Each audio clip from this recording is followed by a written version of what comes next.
rancangan Mau'izah di Duke TV. Wa idza ghadiba fatara. Bila dia marah, dia memilih jalan bersabar. Dia bergaduh dengan suami dia, gaduh dengan isteri dia. Itulah sifat kepada apa yang ada, alhamdulillah. Dan kita terus berusaha untuk mendapatkan lebih daripada itu. Tetapi rasa syukur terhadap apa yang capai target dalam hidup dia, impian dalam hidup dia, cita-cita dalam hidup dia. Apa dalilnya? Allah sebut dalam surah An-Nashrah, fa idza faragh. Sedangkan kita tak payah takut, sedangkan cacing duduk dalam tanah pun ada dia punya makannya.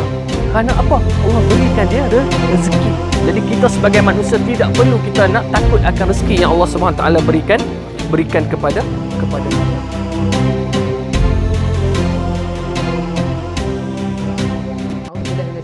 Bismillahirrahmanirrahim. Alhamdulillah wassalatu wassalamu ala Rasulillah wa ala alihi wa sahbihi ajma'in.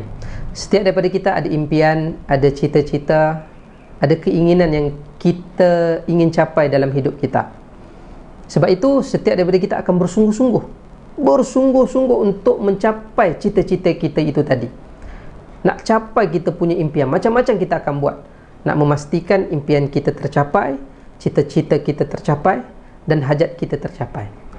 Yang bahkan Allah Subhanahu Wa Taala memuji orang yang bersungguh-sungguh untuk mencapai target dalam hidup dia, impian dalam hidup dia, cita-cita dalam hidup dia. Apa dalil dia? Allah sebut dalam surah An-Nashrah, fa iza faraghta fansab wa ila rabbika farghab. Apabila engkau telah selesai satu-satu kerja, buatlah kerja yang lain itu dengan sungguh-sungguh. Nampak? Allah puji. Bahkan Nabi SAW bagi tahu, innallaha yuhibbu iza amila ahadukum amalan an yutqinah. Allah sangat suka orang yang apabila melakukan satu-satu pekerjaan, satu-satu amal itu untuk mencapai target dan impian dalam hidup dia dengan bersungguh-sungguh dan teliti. Nampak? Nampak tak? Ini adalah bukti bahawa Allah sangat memuji dan suka pada orang yang bersungguh-sungguh mencapai target dalam hidup dia, impian dalam hidup dia. Sebab itu yang menjadi persoalan pada hari ini adalah, adakah usaha kita itu kita sertakan Allah dalam usaha kita untuk mencapai target, impian dan hajat kita dalam hidup itu. Sebab itu kita perlu tanya pada diri kita, kita perlu bermuhasabah diri kita. Muhasabah dalam diri kita, adakah dalam hidup ni selama aku hidup 20 tahun, 30 tahun, 40 tahun, adakah aku telah menyertakan Allah dalam usaha aku ni mencapai cita-cita dan impian. Jadi yang menjadi persoalan yang perlu kita jawab pada hari ini, saya nak jawab. Saya nak bantu penonton sekalian untuk menjawab bagaimana kita nak menyertakan Allah Subhanahu Wa Taala dalam usaha mencapai impian kita dalam hidup. Iaitu yang pertama adalah apabila kita memulakan usaha kita itu dengan doa. Mustahak sangat ke doa? Ya, sangat mustahak. Kerana apa? Doa itu adalah pintu kepada pertolongan daripada Allah dan keberkatan daripada Allah Subhanahu Wa Taala. Apabila seseorang itu dia tak menyertakan Allah dalam usahanya, dia tak memulakan dengan doa, seolah-olah usaha dia itu tidak bernilai di sisi Allah Subhanahu Wa Taala. Usahanya seperti bangkai yang tidak bernilai di sisi Allah Subhanahu Wa Taala. Subhanallah, masya-Allah, masya-Allah. Jadi hati-hati apabila kita tidak menyertakan Allah dalam usaha kita. Sebab itu hari ini saya nak kongsikan satu kisah yang berlaku kepada para sahabat, bagaimana orang-orang terdahulu dia menyertakan Allah Subhanahu Wa Taala dalam usaha-usaha untuk mencapai target-target impian-impian mereka di dunia dan di akhirat. Saudara yang dirahmati Allah Subhanahu Wa Taala, penonton yang dirahmati Allah Subhanahu Wa Taala, mari kita belajar daripada mereka. Hari ini kita kena banyak belajar. Kita ni sampai mati kita takkan habis belajar. Hari-hari kita kena belajar, kita kena lapangkan dada kita untuk menerima nasihat, dan kita belajar daripada orang yang lebih berpengalaman daripada kita, supaya kita ini terdidik, jiwa kita terdidik seperti orang-orang terdahulu. Bagaimana usaha-usaha mereka mendapat pertolongan Allah dan mendapat keberkatan daripada Allah Subhanahu wa taala.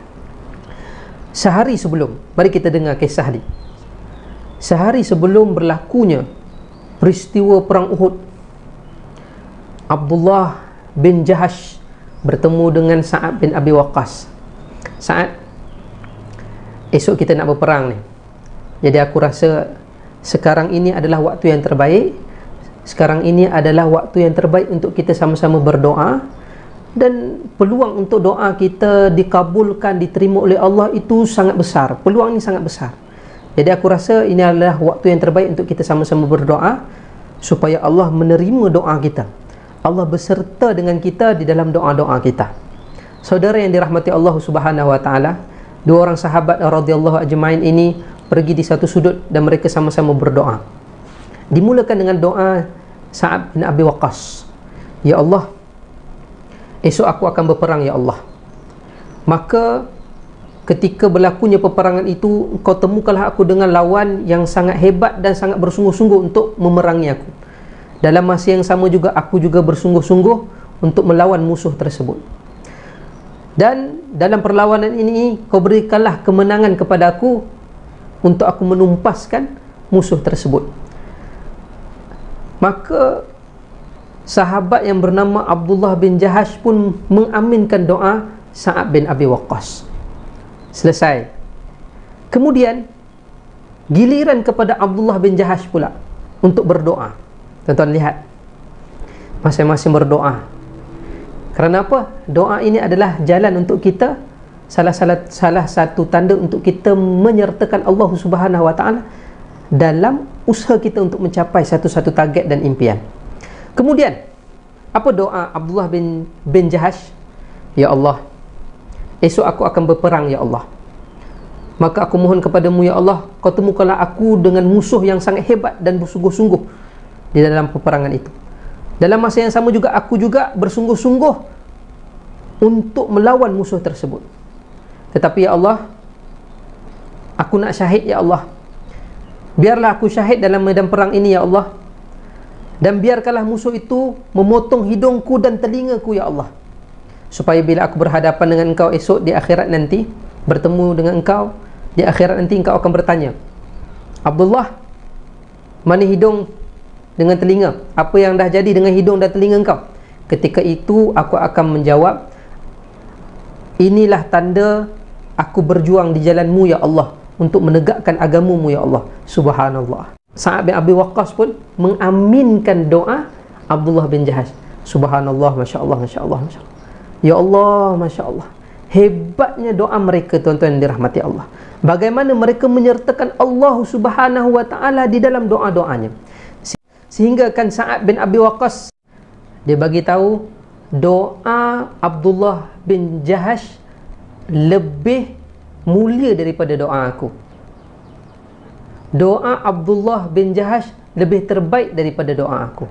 Sebab apa? Selepas habis peperangan, Sa'ad bin Abi Waqqas melihat keadaan Abdullah bin Jahash dalam keadaan syahid, hidungnya tidak ada dan telinganya tidak ada. Di waktu petang dijahit hidungnya dan dijahit telinganya.